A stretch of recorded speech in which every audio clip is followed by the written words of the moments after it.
السلام عليكم. يلا بينا نعمل طاجن رز بالكبد والقوانص. الطاجن ده طعمه حلو جدا، هنعمله بطريقة سهلة، كمان تقدروا تعملوه في اي عزومة. طعمه حلو وهيشرفك قدام ضيوفك.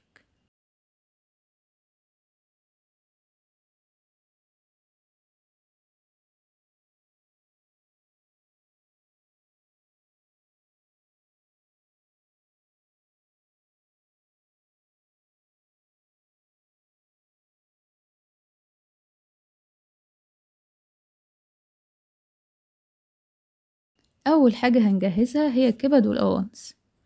معايا بصلة كبيرة مقطعاها قطع صغيرة،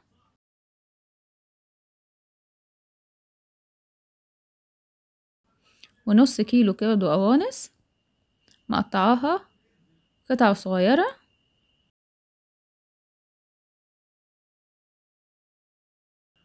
وخمس فصوص توم. اجي بقى كده في حلة او في طاسة، احط معلقة سمنة. لما السمنة تسيح احط البصل واشوحه.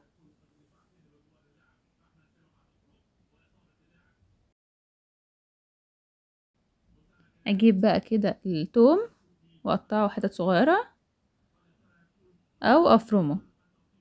الكبد والقوانص اكون غسلاها، وبعد كده احطها في مية وخل شوية عشان الزفارة بتاعتها تروح.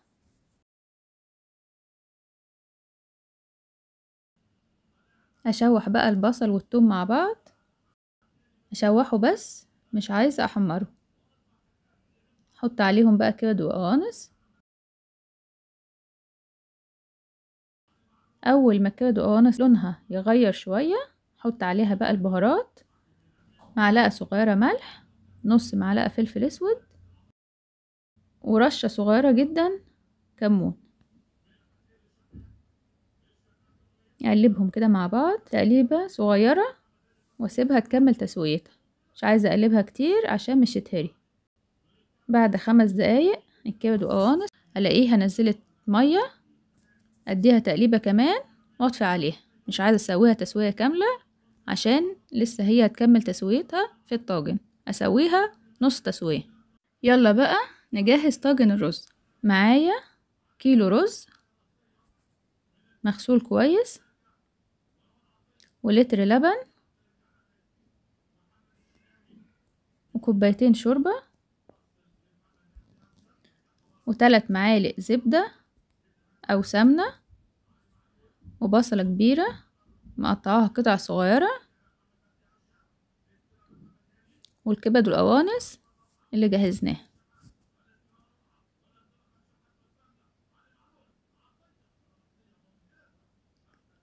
أجيب بقى الرز كده أحط عليه البصل والكبد والقوانص،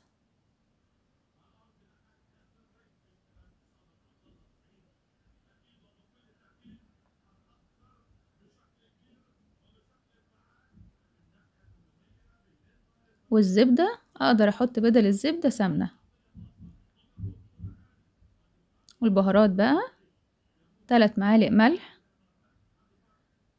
ومعلقة ونص فلفل اسود، وورق لورا. هحط ورق اللورا زي ما هو كده صحيح عشان اقدر اشيله من الطاجن بعد ما يستوي، لكن لو هريته مش هقدر اشيله، كمان ممكن وحد بياكله يدخل في بقه. اجيب بقى اللبن واحط عليه الشوربة. اقدر ازود شوية في كمية الشوربة واقلل كمية اللبن، مفيش اي مشكلة. اقلبهم كده مع بعض.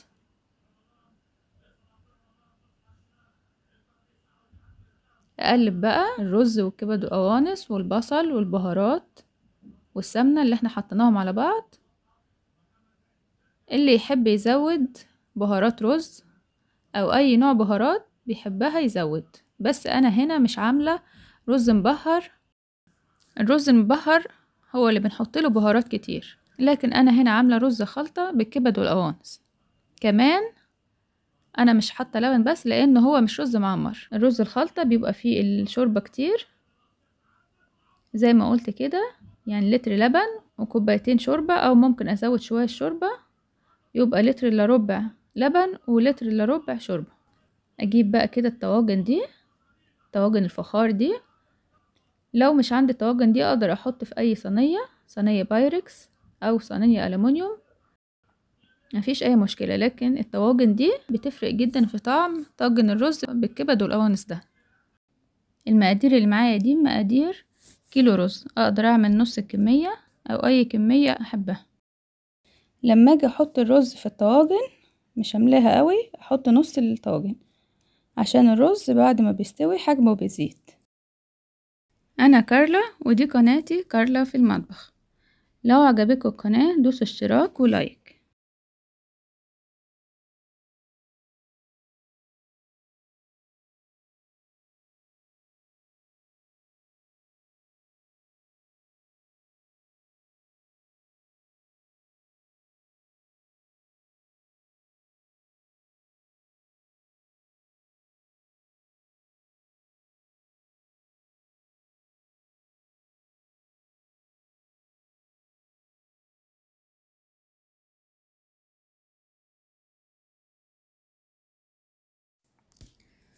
اللبن معايا عايزاه يكون سخن.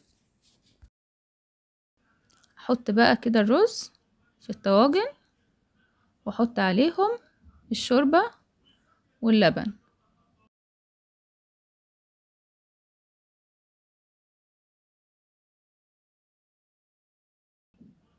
حطيت نص الطواجن، اجي بقى في كمية اللبن اللي باقية دي احط عليها معلقة لون طعام. ده لون طعام صحي مش مضر خالص بالصحة. حطيته كده على اللبن وقلبت، وبعد كده حطيت اللبن على الطواجن. اللي يحب اللون يبقى افتح من كده شوية يحط لون الطعام اقل من كده. كمان في الوان تانية غير اللون الاحمر لو انا حابة اي لون تاني.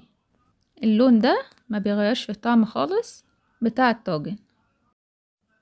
انا عايزة كمية السائل اللي انا حطاه على الرز يبقى مغطية الرز بمسافة عقلة صباع. لو اقل من كده الرز هيبقى لسه ناي شوية، ولو اكتر من كده الرز هيتعجن معايا.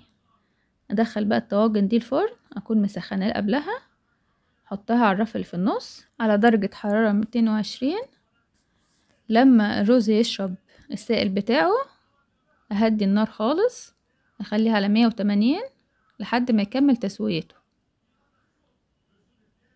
خد معايا في الفرن ساعة.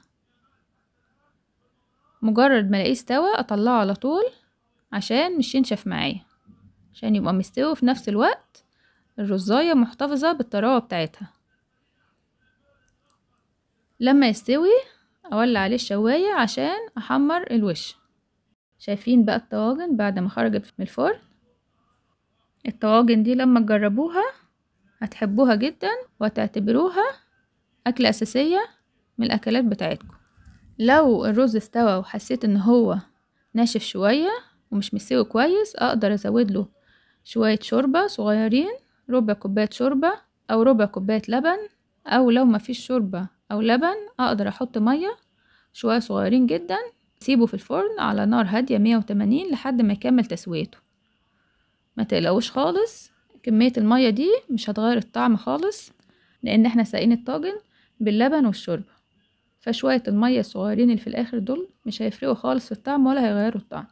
كمان لو حسينا ان الطاجن السائل اللي فيه كان زيادة شوية وحسينا ان هو مستوي بزيادة اقدر اسيبه شوية في الهواء عشان يطلع البخار الزيادة بتاعه وهنلاقي قوامه ظبط شوية. وبلاش نغطيه في الحالة دي.